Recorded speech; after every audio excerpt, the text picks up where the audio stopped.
La Nouvelle-Zélande, c'est le rallye du bout du monde, avec ses spécificités, mais avant tout avec ses traditions, ses superstitions. La fougère argentée, par exemple, jetée à terre par les Maoris, avait l'an dernier été ramassée par le futur vainqueur. Cette année, le récipiendaire en est Sébastien Loeb.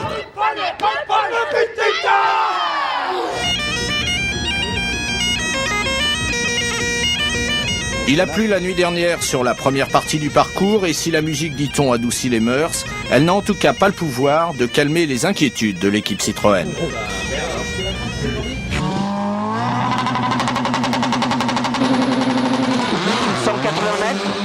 Mais Sébastien Loeb va très vite se glisser dans la peau de celui qui rassure tout le monde, en alignant des temps qui, mis bout à bout, font de lui le leader au terme de la première boucle de 4 spéciales.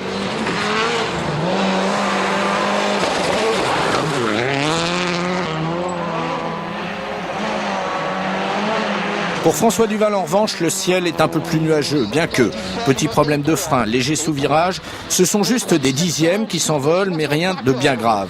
Bien que le temps reste menaçant, les routes se sont asséchées et ceci oblige les pilotes à prendre des risques dans les choix de pneumatiques. Pas ou peu de droit à l'erreur, les 3 premiers sont groupés en moins d'1 seconde. Et pour cette seconde boucle de la journée, Sébastien Loeb choisit de partir avec des gommes dures, les plus dures que propose Michelin.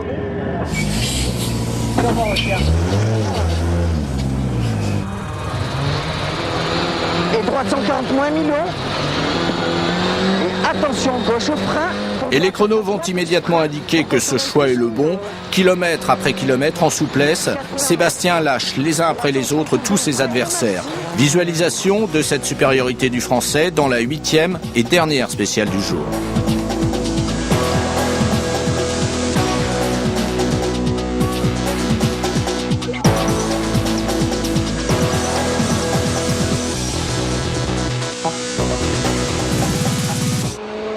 Cet après-midi, Sébastien Loeb et Daniel Elena chipent 3 temps scratch sur 4. Ils créent un premier trou.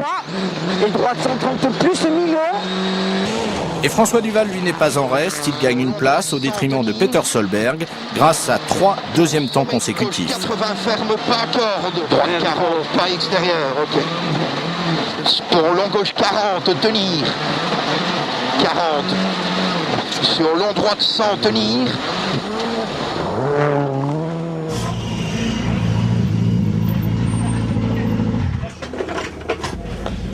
Ce vendredi soir, l'équipe Citroën trouve la Nouvelle-Zélande très belle. Elle y est première et 3e.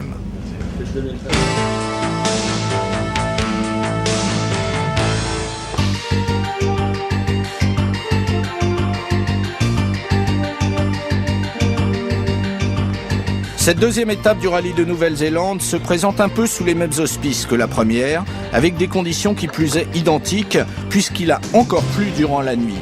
Sébastien Loeb, sans véritablement gérer, peut déjà se permettre de voir venir, alors que François Duval doit lui surveiller dans ses rétroviseurs l'inéluctable charge que va lui porter Peter Solberg.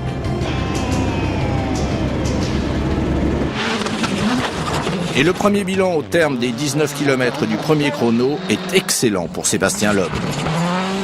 Il en colle 8 à Grenoble, 7 à Duval.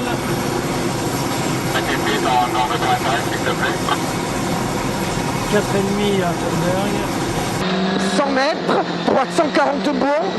Sébastien et Daniel récidivent dans la spéciale suivante et creusent, avec ce nouveau temps scratch, un peu plus l'écart avec leurs poursuivants dont l'ordre est d'ailleurs en train de changer dans ce deuxième chrono.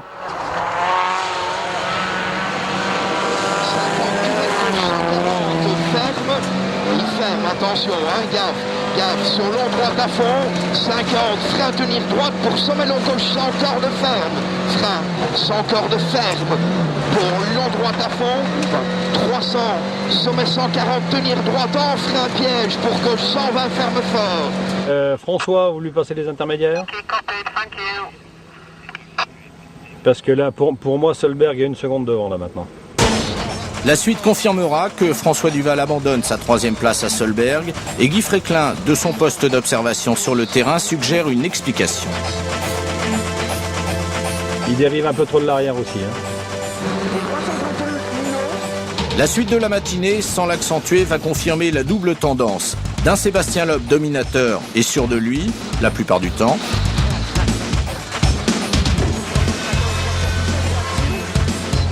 et d'un François Duval qui tient pour l'instant dans ses mains son meilleur résultat de la saison et qui par conséquent ne va pas tenter de s'amarrer à la fusée Solberg. Et ceci d'autant moins que les prévisions météorologiques pour l'après-midi paraissent particulièrement indécises. Normalement, les deux premières devraient être sèches.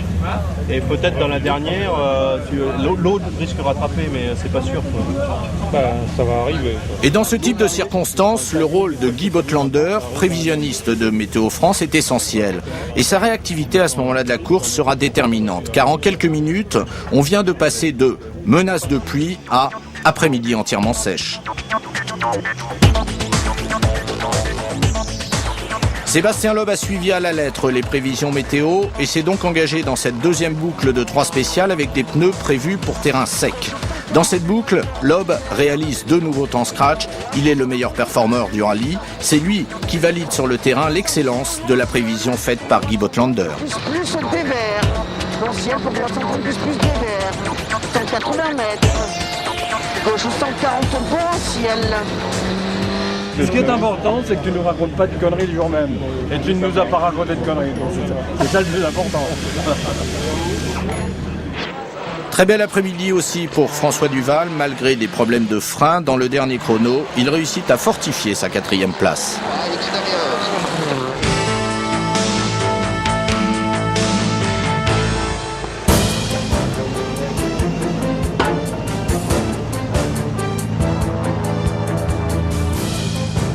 Plus de 50 secondes à préserver sur 87 km de secteur chronométré, Sébastien Loeb peut se permettre aujourd'hui de calmer le jeu. D'autant que sur ce terrain, l'Axara démontre depuis 3 jours sa supériorité, bien aidé il est vrai par les excellents produits fournis par Michelin, que ce soit dans les zones humides ou sur un terrain sec et très roulant.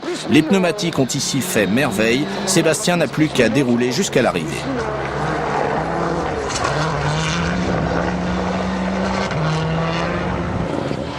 Dans ce début de journée, François Duval n'a lui en revanche pas encore renoncé au podium. Les 2 premières spéciales l'amèneront à limiter son ambition au gain de la 4e place. Sur gauche 60 ouvre. 60 ouvre. Sur droite 70 pas accordé 3. Frein 25 super piège. Droite 40 pas extérieur. Gaffe ici 40. Attention à celui-ci. Sur gauche à fond et frein pour long droite 40. Tenir. 40, sur gauche 30. Il est 14h30 ce dimanche 10 avril et pour la première fois depuis 2 mois et demi, depuis le rallye de Monte-Carlo, Sébastien Loeb et Daniel Elena franchissent en vainqueur une ligne d'arrivée.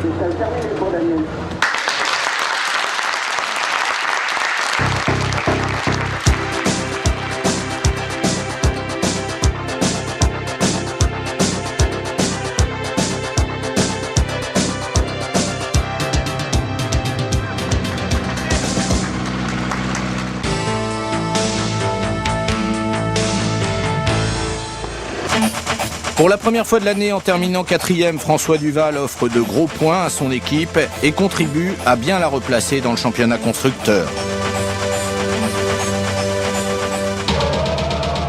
Rencontre de 2 mondes du sport de haut niveau. Jonah Lomu, l'emblème du rugby néo-zélandais qui vient de triompher de la maladie et ambitionne de redevenir l'icône qu'il a été, Jonah Lomu fera partie des premiers à féliciter l'ensemble de l'équipe Citroën Sport.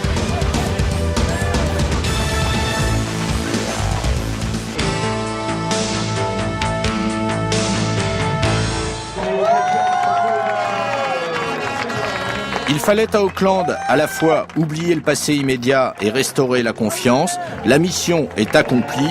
Ces podiums sont décidément trop petits pour accueillir tous ceux qui mériteraient de monter dessus.